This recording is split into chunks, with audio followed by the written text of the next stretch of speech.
फिजा में होने वाली जंगी तैयारों की लड़ाई को डॉग फाइट कहा जाता है। अब तक की सबसे लंबी डॉग फाइट जंग अजीम दोयम में हुई, जो तकरीबन 52 मिनट तक चली। मगर अब हालिया पाक भारत कशीदगी में पाकिस्तान और इंडिया की फिजाई के दरमियान होने वाली डॉग फाइट को तारीख की सबसे लंबी चलने वाली डॉग फाइट करार दिया जा रहा है, जो कि तकरीबन 1 घंटा तक जारी रही। इस डॉग फाइट की तफसील में जाने से पहले आपको थोड़ा माजी में ले चलते हैं कि 2019 में पाकिस्तान फिजाइया के हाथों मिग तैयारों की तबाही और अभिनंदन की गिरफ्तारी ने भारत को सारी दुनिया में शर्मसार कर दिया था। भारत को तब बहुत ज्यादा हजीमत का सामना करना पड़ा। तब भारत में यह बात बहुत जोरों शोर से उठाई गई कि पाकिस्तान के पास F-16 और JF-17 थंडर जैसे जदीद तैयारे मौजूद हैं, जबकि भारत अभी भी MiG-21 जैसे 40 साल पुराने जहाज उड़ा रहा है, जिन्हें फ्लाइंग कॉफिन यानी उड़ते हुए ताबूत भी कहा जाता है। तब भारत में दिफाई तजिया निगारों और साबिका फौजी अफसरान ने हुकूमत से मुतालबा किया कि भारतीय फिजाइयों को भी पाकिस्तान की तरह जदीद बनाया जाए। और शायद ये भारतीय फिजाइया की जानब से दबाव ही था कि एक तकरीब में मोदी को खुद कहना पड़ा कि अगर राफेल होता तो ये सब न होता। अब बात करते हैं राफेल की। राफेल 4.5 जनरेशन का त्यारा है, जो दुनिया में दूसरा जदीद तरीन त्यारा तस्वर किया जाता है, जबकि पहले नंबर पर अमेरिका का F-35 त्यारा है, जो कि 5th जनरेशन त्यारा है। भारत ने पहले अमेरिका से F-35 त्यारा खरीदने की बात की थी, तो अमेरिका ने यह कहकर मना कर दिया कि आपके पायलट्स इस काबिल नहीं कि F-35 जैसा जदीद त्यारा फराम किया जा सके। इस बात पर इंडिया में बहुत लहदे हुई और इंडिया मीडिया में यह खबर काफी दिनों तक छाई रही। अमेरिका से इनकार सुनने के बाद भारत ने फ्रांस से राफेल त्यारे खरीदने की बात की और यूं भारत और फ्रांस में 36 त्यारों का मुआहिदा तय पा गया। फ्रांस से त्यारे लेने के बाद अब बारी थी एयर डिफेंस सिस्टम को मजबूत करने की। भारत ने फ्रांस से त्यारे लेने के बाद रूस से मुंह मांगे दामों अब तक का सबसे जदीद दिफाई निजाम S-400 खरीदा। इस S-400 की वजह से इंडिया और अमेरिका के दरमियान हालात भी कशीदा हुए, मगर फिर भी भारत इस डील से पीछे नहीं हटा और रूस से S-400 एयर डिफेंस सिस्टम लेकर ही माना। जदीद त्यारों और एयर डिफेंस सिस्टम के बाद भारत इसराइल के पास गया और उससे अब तक के सबसे जदीद ड्रोन खरीदने का मुआहिदा किया। 2019 से लेकर 2025 तक भारत ने पाकिस्तान पर अपनी फिजाई बर्तरी साबित करने के लिए सारी दुनिया की जदीद टेक्नोलॉजी खरीद डाली।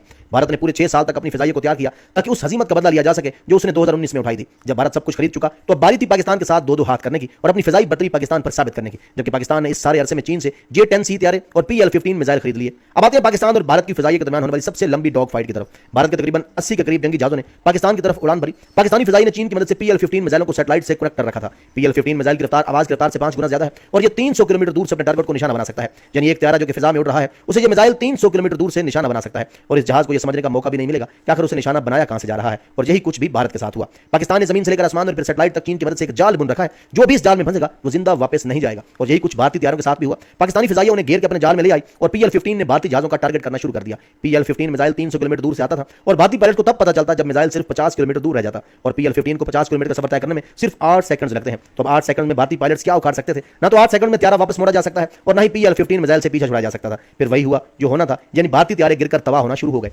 पाकिस्तान ने भारतीय त्यारों को भारतीय हदूद में निशाना बनाना शुरू कर दिया, इसलिए भारतीय त्यारों का मलबा इंडियन पंजाब और जम्मू कश्मीर में गिरा। यह सूरत हाल देखकर बाकी भारतीय त्यारे वापस भाग गए। इसलिए तो पाकिस्तान ने कहा था कि हमने अभी तहम्मुल से काम लिया, वरना मजीद त्यारे भी गिराए जा सकते थे। इस वाक़े के बाद भारतीय फिजाई की हालत यह हो गई कि भारत ने अपने तमाम त्यारे पाकिस्तानी सरहद से 300 किलोमीटर दूर पार कर दिए और अगले 2 दिन तक अपनी शर्मिंदगी को छुपाने के लिए पाकिस्तान पर इसराइली ड्रोन मारता रहा। पहले दिन भारत ने पाकिस्तान पर 30 और दूसरे दिन 48 ड्रोन मारे।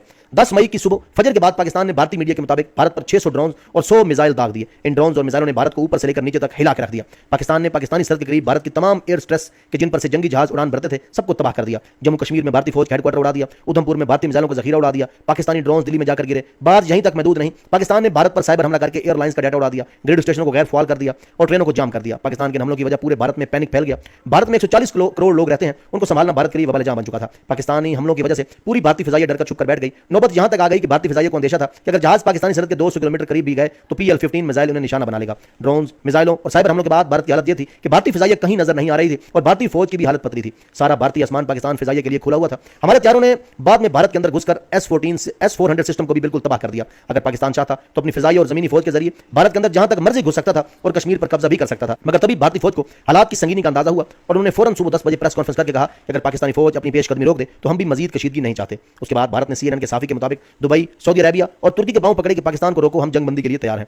दिन 12 बजे चीन के वजीर खारजा ने अहम बयान दिया कि हम पाकिस्तान के साथ पूरे तरीके से खड़े हैं। यह बयान भारत पर क़यामत बनकर गिरा। भारत ने फौरन ट्रंप के पांव पकड़े कि जहां पना पाकिस्तान अंदर घुसने ही वाला है, अगर उसके साथ चीन ने भी लद्दाख में अपनी आर्मी एक्टिव कर दी तो हमारा क्या बनेगा। तभी ट्रंप ने फौरन पाकिस्तान से राब्ता किया और सीज फायर हुई। उम्मीद करते हैं कि वीडियो आपको पसंद आई होगी। अगर आप चाहते हैं कि आपको इस किस्म की वीडियोस मिलती रहे और आप हमारे साथ जुड़े